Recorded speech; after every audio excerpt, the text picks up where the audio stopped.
नमस्कार, मैं पुष्कर सिंह कोरुंगा शिखर साहित्य अकादमी के डिजिटल प्लेटफॉर्म पर एक बार आप सभी का हार्दिक स्वागत व अभिनंदन करता हूं।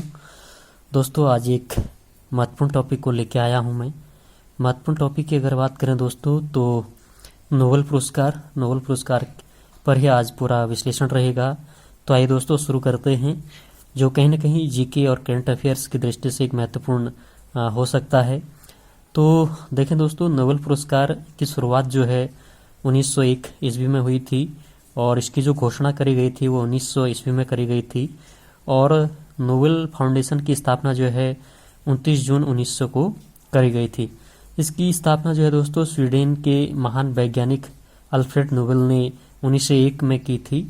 और अल्फ्रेड नोबेल ने जो है दोस्तों 1867 ईस्वी में डायनामाइट की खोज की थी और यह एक विस्फोटक पदार्थ है जिसका उपयोग जो है चट्टानों को तोड़ने के लिए किया जाता है दोस्तों। और अल्फ्रेड बोनार्ड नोबेल का जन्म जो है 1833 में हुआ था और अल्फ्रेड नोबेल की मृत्यु जो है दोस्तों 1896 में हुई थी। और देखा दोस्तों, स्वीडन के लोगों को जो है दोस्तों 1896 में उनकी मृत्यु के बाद ही पुरस्कारों के बारे में पता चला और उनकी वसीयत में लिखा हुआ था उनके धन से मिलने वाले वार्षिक ब्याज से जो है नोबेल प्राइज प्रदान किए जाएंगे।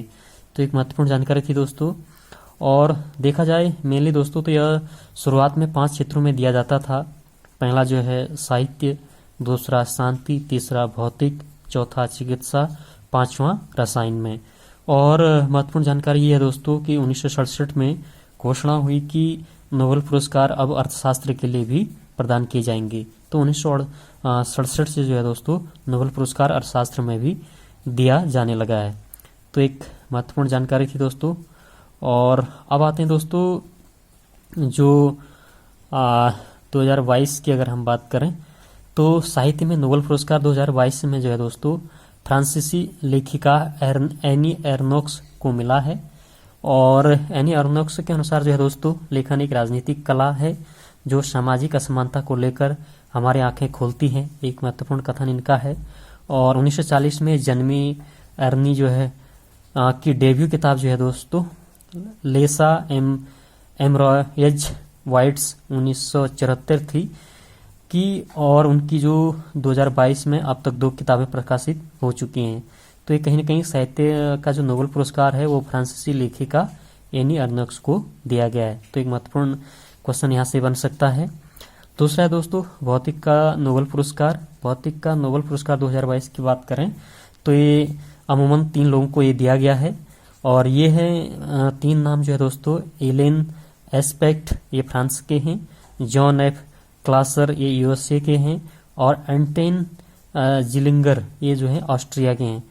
तो इन्होंने जो दोस्तों क्वांटम प्रौद्योगिकी के एक नए युग की शुरुआत के लिए और 1901 से 1922 यानी 118 नोबेल पुरस्कार ये इस क्षेत्र में दिए गए हैं। भौतिकी क्षेत्र में 1901 से लेकर के 2022 तक। और इनका जो महत्वपूर्ण योगदान था वो क्वांटम प्रौद्योगिकी के एक नए युग की शुरुआत के लिए। तो एक महत्वपूर्ण था दोस्तों। और यह संयुक्त पुरस्कार जो है इंग्लैंड फोर्टान के साथ प्रयोग करने तथा बिल असमानताओं का उल्लंघन को स्थापित करने और क्वांटम इंफॉर्मेशन साइंस में इनके काम के लिए दिया गया है। और क्वांटम एंटेंगलमेंट क्या है दोस्तों, जरा इसको भी देखें। यही घटना है जिसके द्वारा कणों की एक जोड़ी जैसे फोटान एक साझा अवस्था में मौजूद रह सकते हैं जहां उनके पूरक गुण होते हैं, जैसे कि एक कण के गुणों को मापने से दूसरे कण के गुणों को जाना जा सकता है। यह तथ्य 2 कणों की दूरी पर निर्भर करता है। तो एक महत्वपूर्ण जानकारी थी दोस्तों। और वहीं अगर हम बात करें दोस्तों नोबेल शांति पुरस्कार 2022 का, तो बेलारूस के जो है एलिस बियालात्स्की को ये दिया गया है, एलिस बियालात्स्की को। और एलिस जो है 2021 से जेल में है।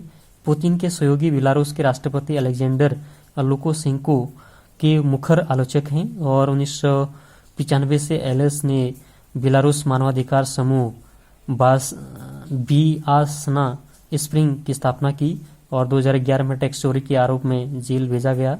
और 2021 चुनाव के खिलाफ जिसने विपक्षी कार्यकर्ताओं ने कहा कि पिछले साल लुकाशेंको को सत्ता में रखा था। तो ये बड़े पैमाने पर सार्वजनिक विरोध के दौरान जो है 2021 में फिर गिरफ्तार होने से पहले उन्हें 2014 में भी रिहा कर दिया गया था। तो एक महत्वपूर्ण जानकारी है, नोबेल शांति पुरस्कार 2022 जो है बेलारूस के जो है एलिस बियाल्त्स्की को मिला है। और दूसरा जो है रूस के मेमोरियल समूह को भी मिला है।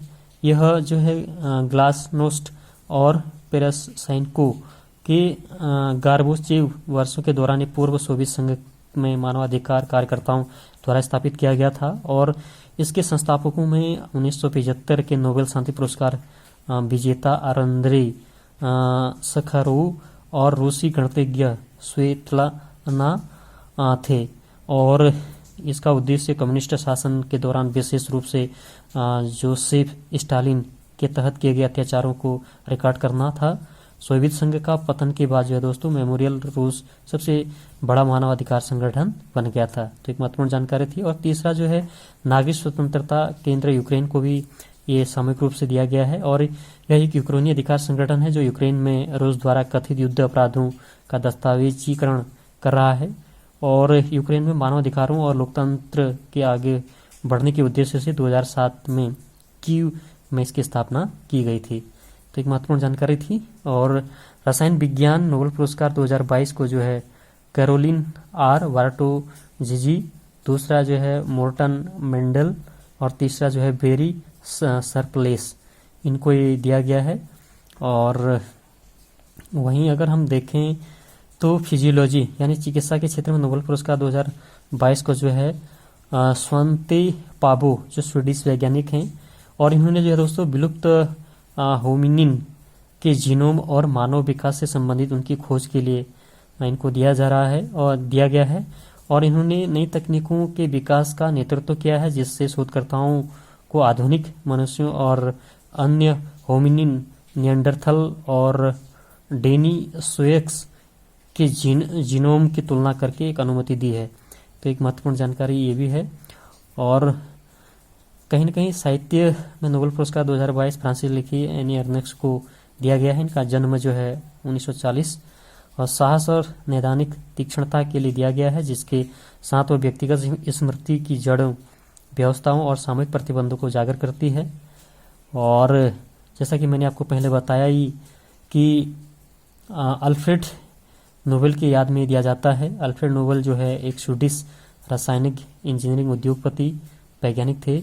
और प्रथम पुरस्कार जो है 1901 में ये जो है royal Swedish academy of sciences द्वारा वितरित किया गया था। तो एक छोटी सी जानकारी थी दोस्तों नोबेल पुरस्कार के ऊपर, जहाँ से कुछ प्रश्न या क्वेश्चन कंपटीशन एग्जाम की दृष्टि में से बन सकते हैं। तो उसी पर एक छोटा सा विश्लेषण दिया। अगर वीडियो पसंद आई तो इसको आप लाइक शेयर ज़रूर करें। एक बार आप सभी का धन्यवाद।